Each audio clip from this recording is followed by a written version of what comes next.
최근 미국 사회를 충격에 빠뜨린 사건이 있었습니다.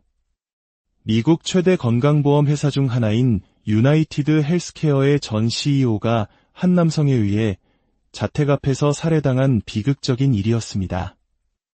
범인은 과거 이 보험사에 보험금 지급 거부에 앙심을 품었던 것으로 알려졌습니다. 이 극단적인 사건의 이면에는 무엇이 있었을까요? 그리고 이야기가 지금 우리가 겪고 있는 의료 문제와는 어떻게 연결될까요?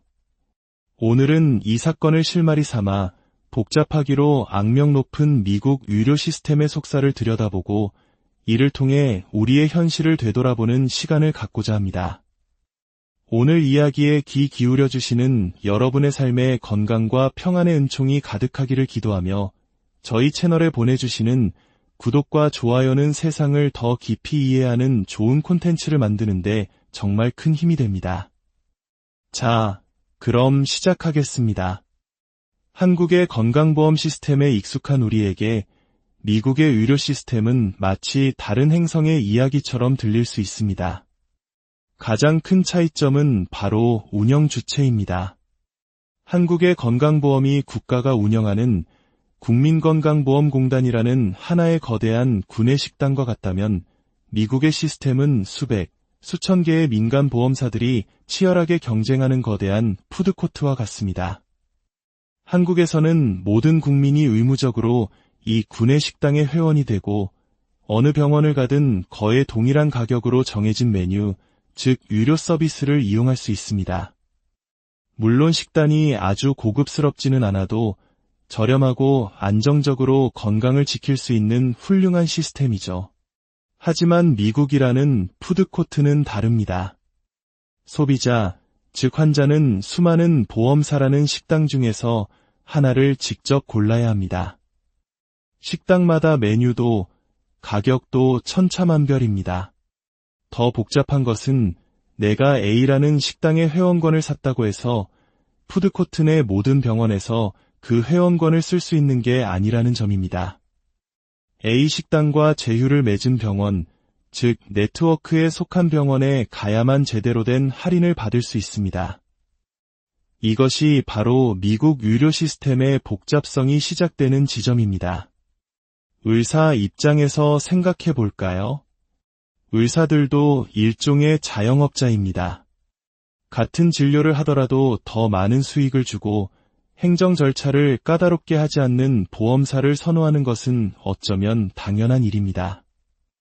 예를 들어 A 보험사는 진료비 $100를 순순히 지급하는 반면 B 보험사는 똑같은 진료에 대해 $70만 지급하고 그것도 온갖 서류와 진료 기록을 요구하며 지급을 몇 달씩 미룬다면 의사는 B 보험사 가입자는 받고 싶지 않을 겁니다. 실제로 많은 미국 의사들이 특정 보험사 환자를 거부하는 경우가 비일비재합니다. 이번에 사건이 발생한 유나이티드 헬스케어는 바로 이 B 보험사처럼 의사들에게 까다롭기로 유명한 회사 중 하나였습니다. 간단한 진료에도 방대한 의료 기록을 요구하고 진료비 지급을 지연시키는 경우가 자자 의사들의 기피 대상이 되기도 했습니다. 보험사 입장에서는 불필요한 의료비 지출을 막기 위한 심사 과정이지만 의사들에게는 과도한 행정 부담과 스트레스였던 셈이죠. 그렇다고 해서 살인이라는 극단적인 행위가 정당화될 수는 결코 없습니다. 미국은 선택의 폭이 넓은 만큼 그 보험사가 마음에 들지 않으면 다른 수많은 보험사로 옮겨갈 수 있는 자유가 있기 때문입니다. 하지만 이 사건은 수많은 미국인들이 복잡한 보험 시스템 속에서 느끼는 좌절감과 분노가 얼마나 큰지를 상징적으로 보여줍니다. 그렇다면 이야기가 지금 한국의 상황과 어떻게 맞닿아 있을까요? 최근 한국에서는 의대 정원 확대를 둘러싸고 전공의들이 집단 사직하는 등 의료계의 갈등이 심화되고 있습니다. 겉보기에는 전혀 다른 문제 같지만 그 뿌리를 파고들면 놀랍게도 같은 지점에서 만납니다. 바로 돈의 문제입니다. 의료 시스템의 재원은 마치 풍선과 같습니다.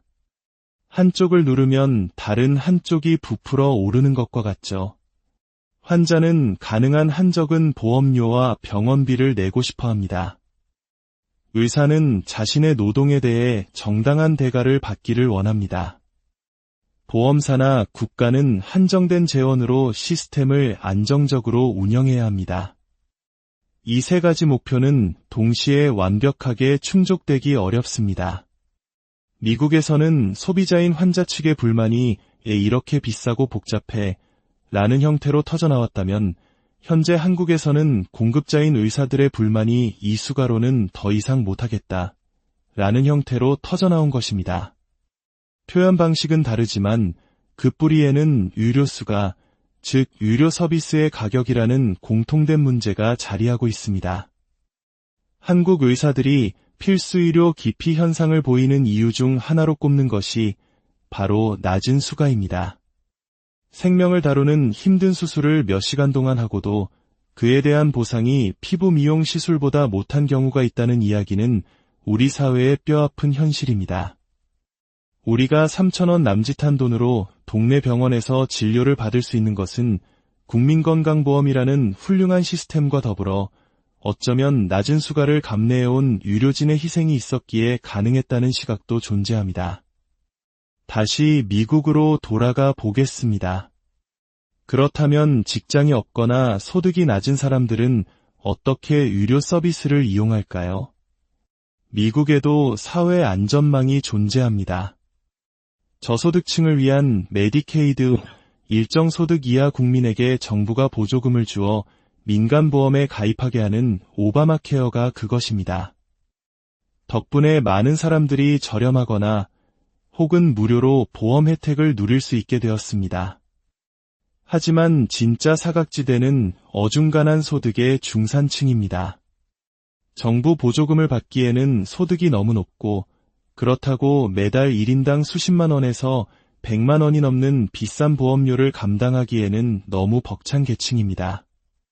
이들은 세금은 꼬박꼬박 내면서도 아파도 병원에 가지 못하고 끙끙 앓거나 한번 병원에 갔다가 의료비 폭탄을 맞고 파산하는 경우도 생깁니다. 이처럼 각 나라의 의료 시스템은 그 사회가 추구하는 가치와 역사적 배경 속에서 각기 다른 모습으로 발전해 왔습니다. 미국의 자유로운 선택과 경쟁이 낳은 혁신과 그늘, 그리고 한국의 국가주도 시스템이 주는 편리함과 그 이면의 갈등. 어느 한쪽이 절대적으로 옳거나 틀리다고 말하기는 어렵습니다. 중요한 것은 이 복잡한 문제 속에서 환자와 의사, 그리고 정부가 서로를 적대시하는 것이 아니라 어떻게 하면 한정된 자원으로 모두의 건강과 행복을 지킬 수 있을지 함께 지혜를 모으는 것입니다. 풍선의 한쪽만 계속 누르다 보면 결국 터져버릴 수밖에 없으니까요. 오늘 이야기가 우리가 당연하게 여겼던 것들을 다시 한번 생각해보고 더 나은 방향을 함께 고민하는 작은 계기가 되었기를 바랍니다. 들어주셔서 감사합니다. 여러분의 가정에 늘 건강과 행복이 함께하기를 기원합니다.